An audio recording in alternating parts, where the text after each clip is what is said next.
بسم اللہ الرحمن الرحیم اعوذ باللہ من الشیطان الرجیم بسم اللہ الرحمن الرحیم۔ اللہ پاک کے فضل و کرم، حضور نبی رحمت تاجدار مدینہ راحت قلب و سینہ صلی اللہ علیہ وآلہ وسلم آپ کے نالین پاک کے تصدق سے آج ہم درس قرآن کا لیکچر پڑھنے جا رہے ہیں۔ درس قرآن میں ہمارا جو لیکچر چل رہا تھا وہ تفسیر تھی اعوذ باللہ من الشیطان الرجیم، یعنی تعوذ کی ہم تفسیر پڑھ رہے تھے، جس کا ہم نے پہلا لیکچر پڑھا۔ آج ہم انشاءاللہ دوسرا لیکچر پڑھنے کے لیے جا رہے ہیں۔ پہلے لیکچر میں ہم نے پڑھا تھا لفظی ترجمہ، بامحاورہ ترجمہ ہم نے دیکھا۔ ہم نے یہ دیکھا کہ تلاوت قرآن پاک سے پہلے تعوذ کیوں پڑھی جاتی ہے، اور تفسیر میں ہم نے دیکھا کہ شیطان کو شیطان کیوں کہتے ہیں۔ امید ہے دوست احباب نے سنا ہوگا اور سمجھ بھی آئی ہوگی۔ آج ہم انشاءاللہ دوسرا لیکچر پڑھیں گے، اور دوسرے لیکچر میں ہم عالمانہ تفسیر پڑھیں گے، صوفیانہ تفسیر پڑھیں گے، اعوذ باللہ کے چند فضائل پڑھیں گے۔ دوست احباب سے گزارش ہے کہ ویڈیو کو پورا سنیے گا، پسند آئے تو ویڈیو کو لائک بھی کریے گا، اور اگر کسی چیز کی سمجھ نہ آئے تو کمنٹس کیا کریں، انشاءاللہ آپ کے جو اشکال ہوں گے ان کو دور کیا جائے گا۔ اور ویڈیو کو شیئر بھی کریں، اور جو چینل پہ پہلی دفعہ آئے ہیں وہ چینل کو سبسکرائب بھی کر لیں، تاکہ جیسے لیکچر اپلوڈ ہو ویسے ہی آپ تک پہنچ جائے۔ چلیں اپنے لیکچر کی طرف چلتے ہیں جی۔ سب سے پہلے ہم دیکھیں گے عالمانہ تفسیر تعوذ کی۔ دیکھیں دنیا اور دین، ان کی آفتیں انتہا درجے کی ہیں۔ ہمیں اتنی قدرت نہیں، ہمارے اندر اتنی طاقت نہیں کہ ہم ان کو دور کر سکیں۔ دیکھیں جب کمزور شخص کسی مصیبت میں پھنستا ہے تو پھر ظاہر ہے جیسی مصیبت میں پھنسے گا پھر ویسی ہی پناہ بھی تلاش کرنی پڑے گی جو اس مصیبت کو دور کر سکے۔ اگر چھوٹی مصیبت میں چھوٹے دشمنوں نے گھیر لیا تو پھر ایک تھانے دار، ایک پولیس والا ہی کافی ہے، لیکن بعض دفعہ ہوتا ہے کہ انسان کسی بڑی مصیبت میں پھنستا ہے، اس کے لیے کسی وزیر کے پاس جانا پڑتا ہے، کسی مشیر کے پاس جانا پڑتا ہے، گورنر کے پاس جانا پڑتا ہے، بعض دفعہ تو بادشاہ کے پاس جانا پڑتا ہے۔ ایسی مصیبت میں انسان پھنس جاتا ہے، چونکہ شیطان انتہا درجے کا انسان کا دشمن ہے، اور اتنا بڑا دشمن ہے کہ وہاں پر تھانے دار بھی ہمارے کام نہیں آ سکتا، کوئی وزیر بھی کام نہیں آ سکتا، گورنر کام نہیں آ سکتا، بادشاہ کام نہیں آ سکتا۔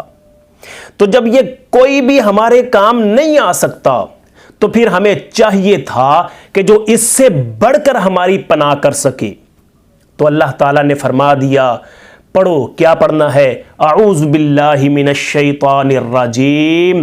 یہ ایسی پناہ ہے کہ ہم کہتے ہیں اے اللہ ہم تیری پناہ مانگتے ہیں شیطان کی آفتوں سے، شیطان کے وسوسوں سے، شیطان کی خباثتوں سے، وہ شیطان کے جسے تو نے مردود کر دیا، اس شیطان سے ہم حفاظت چاہتے ہیں کہ جسے تو نے اپنی بارگاہ سے دور کر دیا۔ اس شیطان سے پناہ چاہتے ہیں کہ جو فرشتوں کے درمیان رہتا تھا، فرشتوں کا معلم تھا، تو نے اسے وہاں سے نکال دیا، اس سے پناہ چاہتے ہیں۔ مولا تو ہماری حفاظت فرما، شیطان کی خباثتوں سے ہماری حفاظت فرما، شیطان کی آفتوں سے ہماری حفاظت فرما۔ تو جو سب سے بڑھ کر پناہ تھی وہ پناہ رب کائنات کی پناہ ہے، اس لیے تو رب نے فرمایا کہ اگر شیطان سے پناہ چاہتے ہو، اتنے بڑے دشمن سے پناہ چاہتے ہو، تو پھر کہو اعوذ باللہ من الشیطان الرجیم۔ اس سے کیا ہوگا؟ انسان کی حفاظت ہوگی، اور حفاظت کس سے ہوگی؟ اس شیطان سے جو شیطان انسان کا کھلا دشمن ہے۔ یہاں تک تو تھی عالمانہ تفسیر۔ اب ہم پڑھتے ہیں کہ صوفیاء کی نظر میں اس کی تفسیر کیا ہوگی۔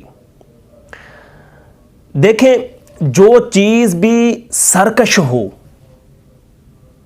اور جو چیز بھی ہمیں اللہ کے ذکر سے روکے صوفیاء کہتے ہیں کہ وہ شیطان ہے. جو بھی ہمیں ذکر اللہ سے روکے گا وہ شیطان ہے، خواہ وہ جن ہو، خواہ وہ انسان ہو، خواہ وہ کوئی چوپایا ہو، وہ کوئی موذی جانور ہو یا ہمارا نفس ہو. جو بھی ہمیں ذکر اللہ سے روکے گا اور جو سرکش ہوگا وہ شیطان ہے. آپ اندازہ لگائیں ذرا. دیکھیں نا، رب کائنات نے قرآن پاک میں فرمایا شیاطین الانس والجن، اور ایک جگہ ارشاد فرمایا من الجنۃ والناس. ایک دفعہ سیدنا عمر رضی اللہ تعالیٰ عنہ آپ کی بارگاہ میں کسی نے خچر پیش کیا تو سیدنا فاروق اعظم رضی اللہ تعالیٰ عنہ خچر پر سوار ہوئے. جیسے ہی سوار ہوئے وہ اچھلنا کودنا شروع ہو گیا.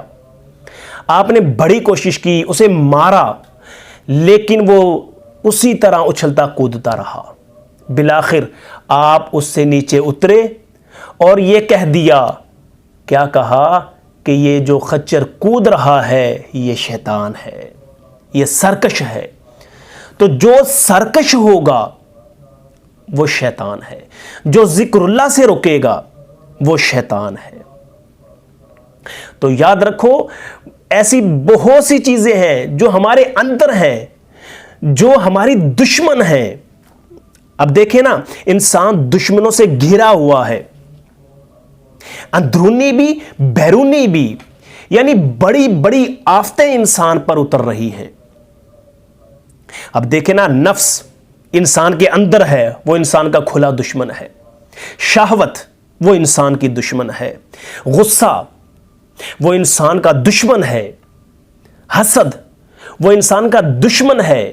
اب دیکھیں نا، میرے آقا علیہ الصلاۃ والسلام آپ نے ارشاد فرمایا، حسد جو انسان کرتا ہے، حسد انسان کی نیکیوں کو اس طرح ختم کر دیتا ہے جس طرح جو لکڑی ہوتی ہے، سوکھی لکڑی، اس کو آگ ختم کر دیتی ہے.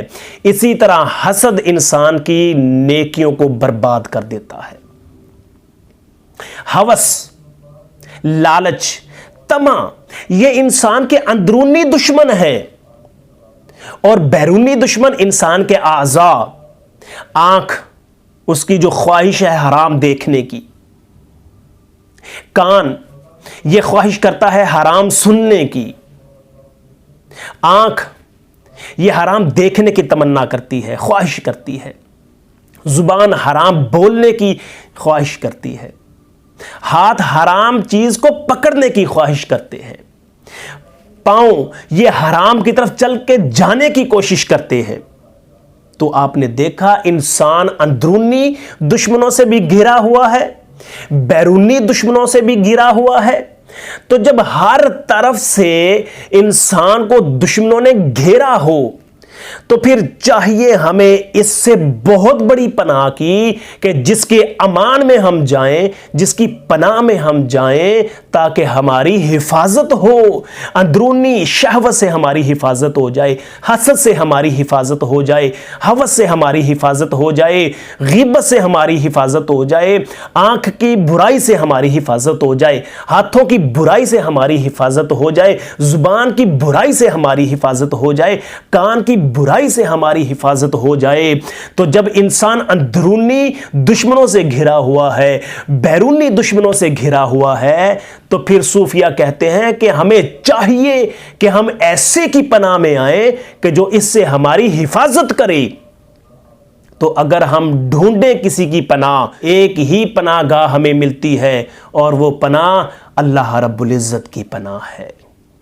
اسی لیے تو رب نے فرمایا، پڑھو اعوذ باللہ من الشیطان الرجیم. جب تم تعوذ پڑھو گے تو اس کے پڑھنے کے صدقے میں رب کائنات شیطان سے، اندرونی دشمنوں سے، بیرونی دشمنوں سے تمہاری حفاظت فرمائے گا. اب ہم چلتے ہیں جی اعوذ باللہ کے فضائل کی طرف. ہم اس کے چند فضائل دیکھ لیتے ہیں. دیکھیں، تقریباً تمام انبیاء، تمام اولیاء نے مختلف عبارتوں سے اعوذ باللہ پڑھی ہے. چنانچہ حضرت نوح علیہ السلام آپ نے عرض کیا انی اعوذ بک ان اسألک ما لیس لی بہ علم۔ اسی طرح دیکھیں حضرت یوسف علیہ السلام آپ نے زلیخا سے ارشاد فرمایا معاذ اللہ انہ ربی، اور اپنے بھائیوں سے فرمایا معاذ اللہ ان نأخذ الا من وجدنا۔ اسی طرح حضرت موسیٰ علیہ السلام نے اپنی قوم سے فرمایا اعوذ باللہ ان اکون من الجاہلین۔ یعنی تمام انبیاء نے مختلف عبارتوں کے ساتھ تعوذ پڑھی ہے، اعوذ باللہ پڑھی ہے۔ اب دیکھیں نا حضرت مریم رضی اللہ تعالی عنہا، آپ کی والدہ نے اللہ پاک کی بارگاہ میں عرض کی انی اعیذھا بک وذریتھا من الشیطان الرجیم۔ حضرت مریم رضی اللہ تعالی عنہا آپ نے جبریل امین کو مرد کی شکل میں دیکھ کر فرمایا انی اعوذ بالرحمن منک۔ اسی طرح حضور علیہ السلام کو رب تعالیٰ نے بار بار اعوذ باللہ پڑھنے کا حکم فرمایا۔ کہیں فرمایا قل رب اعوذ بک من ہمزات الشیاطین، کہیں فرمایا فاستعذ باللہ من الشیطان الرجیم، کہیں فرمایا قل اعوذ برب الفلق، کہیں فرمایا قل اعوذ برب الناس۔ معلوم ہوا تمام انبیاء کو اللہ رب العزت نے اعوذ باللہ پڑھنے کا حکم فرمایا، انہوں نے پڑھی مختلف عبارتوں کے ساتھ۔ اور ہمارے آقا تاجدار مدینہ راحت قلب و سینہ صلی اللہ علیہ وآلہ وسلم، آپ کو بھی رب تعالیٰ نے بار بار اعوذ باللہ پڑھنے کا حکم فرمایا۔ اب دیکھیں نا حدیث پاک میں آتا ہے کہ ایک شخص، اس پر غصہ بہت زیادہ وارد ہوا، یہاں تک کہ اس کے ناک کے نتنے پھول گئے، منہ سے جھاگ نکلنا شروع ہو گئی۔ تو آقا علیہ السلام آپ نے فرمایا کہ اگر یہ شخص اعوذ باللہ پڑھ لے تو رب کائنات اس کے غصے کو دور فرما دے گا۔ آپ اندازہ لگائیں اعوذ باللہ کی کیسی طاقت ہے۔ ایک اور حدیث پاک میں آتا ہے آقا علیہ السلام آپ نے ارشاد فرمایا جو شخص روزانہ 10 بار اعوذ باللہ پڑھے اللہ رب العزت اس پر ایک فرشتہ مقرر فرما دیتا ہے جو کہ اس شیطان سے اس شخص کی حفاظت فرماتا ہے۔ دیکھیں اعوذ باللہ کے کتنے فوائد ہیں، کتنی فضیلت ہے۔ ایک اور روایت میں آتا ہے سیدنا حسن رضی اللہ تعالی عنہ آپ فرماتے ہیں کہ جو سچے دل کے ساتھ، ایمان کے ساتھ، ایمان کی مضبوطی کے ساتھ، سچے دل کے ساتھ اعوذ باللہ پڑھے تو رب کائنات اللہ رب العزت اس اعوذ باللہ پڑھنے والے اور شیطان کے درمیان 300 پردے حائل فرما دیتا ہے، یعنی شیطان اس تک پہنچ ہی نہیں پاتا، اللہ رب العزت اتنا اس پہ کرم فرما دیتا ہے۔ تو دیکھیں اعوذ باللہ پڑھنے کے کتنے فوائد ہیں۔ یہی وجہ ہے کہ جب ہم تلاوت قرآن پاک کرنے لگتے ہیں تو ہم اللہ کی پناہ مانگ لیتے ہیں، وہ پناہ کہ جو ہمیں اندرونی وسوسے ہیں، اندرونی خباثتیں ہیں، اندرونی گندگی ہے، اس سے بھی ہماری حفاظت فرماتی ہے، اور جو بیرونی طاقتیں ہیں اس سے بھی ہماری حفاظت فرماتی ہے۔ اس لیے تمام انبیاء پڑھتے رہے، حضور علیہ السلام آپ کو بار بار حکم فرمایا گیا۔ اس لیے میرے آقا فرماتے ہیں کہ جب غصہ حد سے بڑھ جائے تو تعوذ پڑھ لیا کرو، اعوذ باللہ پڑھ لیا کرو، تمہارا غصہ دور ہو جائے گا۔ تو یہ تو تھی ہماری تعوذ کی تفسیر۔ آج ہم نے دوسرا حصہ مکمل کر لیا۔ انشاءاللہ اگلے لیکچر میں ہم تسمیہ یعنی بسم اللہ الرحمن الرحیم کی تفسیر شروع کریں گے۔ اللہ پاک میرا اور آپ کا حامی و ناصر ہو۔ میری دعا ہے اللہ پاک ہم جو سنتے ہیں اس پر عمل کرنے کی، اس کو یاد رکھنے کی، اس کو دوسروں تک پہنچانے کی توفیق عطا فرمائے۔ اور دوسروں تک پہنچانے کا بہترین حل یہ ہے کہ آپ اپنی ویڈیو کو شیئر کریں، زیادہ سے زیادہ شیئر کریں، تاکہ جتنا پھیلے گا، جتنے لوگ عمل کریں گے، اس کا اجر اللہ رب العزت ہمیں بھی پہنچائے گا۔ اس لیے میرے آقا نے فرمایا کہ پہنچا دو اگرچہ تمہیں ایک آیت بھی آتی ہو، تو انشاءاللہ ہم اس سے بھی بری و ذمہ ہو جائیں گے۔ اللہ پاک کی بارگاہ میں دعا ہے اللہ پاک میرا اور آپ کا حامی و ناصر ہو۔ السلام علیکم ورحمۃ اللہ وبرکاتہ۔ یا رسول اللہ تیرے در کی فضاؤں کو سلام